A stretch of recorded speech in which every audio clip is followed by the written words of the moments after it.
Hello everyone, welcome back to the channel. In this video I explain how to set up a saving goal in Stash.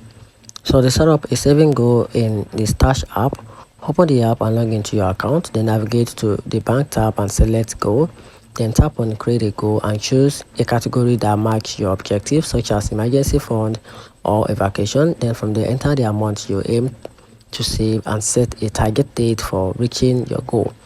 You can also enable auto stash to automate your savings by scheduling regular transfer from your linked bank account.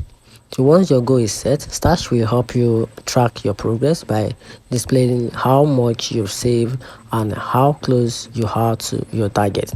You can adjust your goal details or contribution schedules at any time.